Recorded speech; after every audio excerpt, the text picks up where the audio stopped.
பொது காலம் 2ஆம் வாரம் ஞாயிற்றுக்கிழமை. முதல் வாசகம் இறைவாக்கினர் எசாயா நூலிலிருந்து வாசகம்.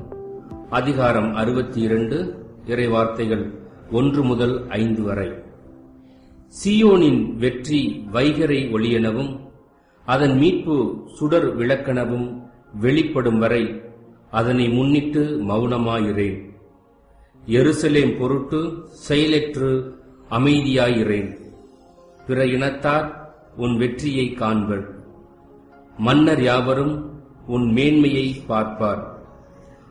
ஆண்டவர் தம் நாவினால் சூட்டும் புதியதொரு பெயரால் நீ அழைக்கப்படுவாய். ஆண்டவரின் கையில் நீ அழகிய மணிமுடியாக திகழ்வாய். உன் கடவுளின் கரத்தில் அரச மகுடமாய் விளங்குவாய். கைவிடப்பட்டவள் என்று இனி நீ பெயர் பெற மாட்டாய். பாழ்பட்டது என இனி உன் நாடு அழைக்கப்படாது. நீ எப்சிபா என்று அழைக்கப்படுவாய். உன் நாடு பெயுலா என்று பெயர் பெறும். ஏனெனில் ஆண்டவர் உன்னை விரும்புகிறார். உன் நாடு மணவாழ்வு பெறும். இளைஞன் கன்னிப்பெண்ணை மணப்பது போல உன்னை எழுப்பியவர் உன்னை மணந்து கொள்வார். மணமகன் மணப்பெண்ணில் மகிழ்வது போல் உன் கடவுள் உன்னில் மகிழ்வார். இது ஆண்டவர் வழங்கும் அருள்வாக்கு. இறைவா உமக்கு நன்றி.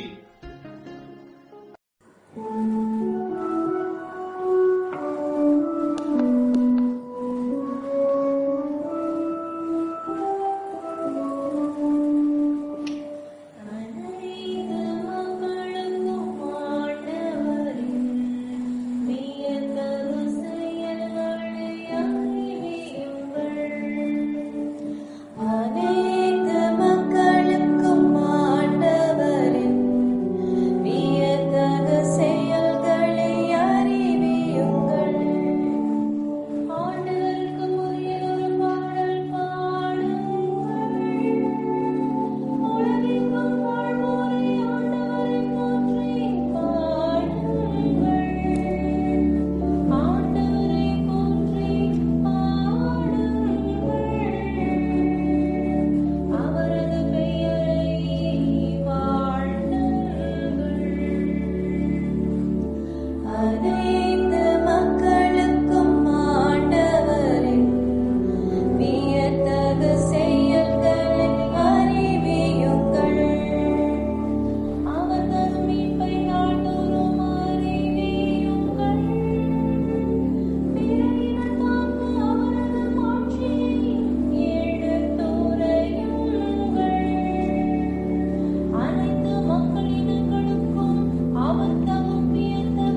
இரண்டாம் வாசகம்.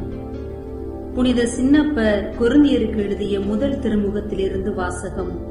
அதிகாரம் 12, இறை வார்த்தைகள் 4 முதல் 11 வரை.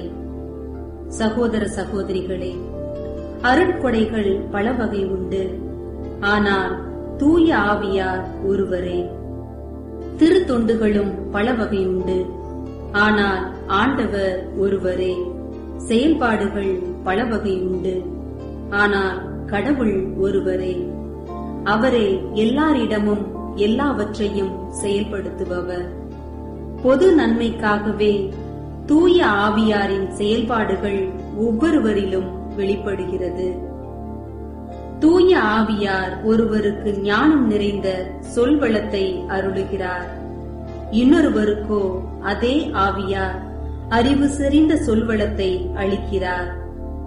அதே ஆவியார் வேறொருவருக்கு நம்பிக்கை அருளுகிறார். அந்த ஒரே ஆவியார் மற்றவருக்கு பிணி தீர்க்கும் அருட்கொடையையும் அளிக்கிறார்.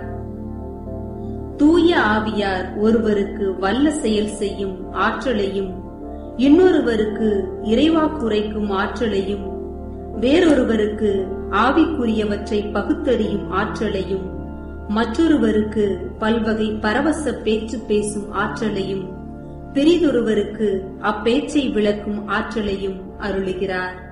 அந்த ஒரே ஆவியாரே இவற்றையெல்லாம் செயல்படுத்துகிறார். அவரே தம் விருப்பம் போல் ஒவ்வொருவருக்கும் இவற்றை பகிர்ந்தளிக்கிறார். இது ஆண்டவர் வழங்கும் அருள்வாக்கு. இறைவா, உமக்கு நன்றி. புனித யோவான் எழுதிய தூய நற்செய்தியிலிருந்து வாசகம். அதிகாரம் 2, திருவசனம் 1 முதல் 12 வரை.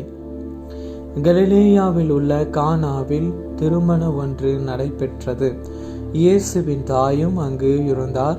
இயேசுவும் அவருடைய சீடரும் திருமணத்திற்கு அழைப்பு பெற்றிருந்தனர். திருமண விழாவில் திராட்சை ரசம் தீர்ந்து போகவே இயேசுவின் தாய் அவரை நோக்கி, திராட்சை ரசம் தீர்ந்து விட்டது என்றார். இயேசு அவரிடம், அம்மா, அதை பற்றி நான் என்ன செய்ய முடியும்? எனது நேரம் இன்னும் வரவில்லையே என்றார். இயேசுவின் தாய் பணியாளரிடம், அவர் உங்களுக்கு சொல்வதை எல்லாம் செய்யுங்கள் என்றார்.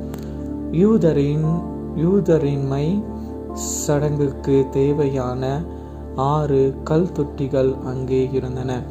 அவை ஒவ்வொன்றும் 2-3 குடம் தண்ணீர் கொள்ளும். இயேசு அவர்களிடம், இத்தொட்டில்களில் தண்ணீர் நிரப்புங்கள் என்று கூறினார். அவர்கள் அவற்றை விளிம்பு வரை நிரப்பினார்கள். பின்பு அவர், இப்போது மொண்டு பந்தி மேற்பார்வையாளரிடம் கொண்டு போங்கள் என்று அவர்களிடம் கூறினார். அவர்களும் அவ்வாறே செய்தார்கள். பந்தி மேற்பார்வையாளர் திராட்சை ரசமாய் மாறியிருந்த தண்ணீரை சுவைத்தார். அந்த ரசம் எங்கிருந்து வந்தது என்று அவருக்கு தெரியவில்லை. தண்ணீர் மொண்டு வந்த பணியாளருக்கே தெரிந்திருந்தது. ஆகையால் பந்தி மேற்பார்வையாளர் மணமகனை கூப்பிட்டு, எல்லோரும் நல்ல திராட்சை ரசத்தை முதலில் பரிமாறுவர். யாவரும் விருப்பம் போல குடித்த பின் தான் தரம் குறைந்த ரசத்தை பரிமாறுவர். நீர் நல்ல ரசத்தை இதுவரை பரிமாறாமல் ஏன் வைத்திருந்தீர் என்று கேட்டார். இதுவே இயேசு செய்த முதல் அருள் அடையாளம். இயேசு கலிலேயாவில் உள்ள கானாவில் நிகழ்ந்தது. இதுவே இயேசு செய்த முதல் அருள் அடையாளம். இது கலிலேயாவில் உள்ள கானாவில் நிகழ்ந்தது. இந்த வழியாக அவர் தன் மாட்சியை வெளிப்படுத்தினார். அவருடைய சீடரும் அவரிடம் நம்பிக்கை கொண்டனர். இதன் பிறகு அவரும் அவர் தாயும் சகோதரிகளும் அவருடைய சீடரும் கபர்நாகு சென்று அங்கு சில நாட்கள் தங்கி இருந்தனர். இது ஆண்டவரின் அருள்வாக்கு. இறைவா, உமக்கு நன்றி.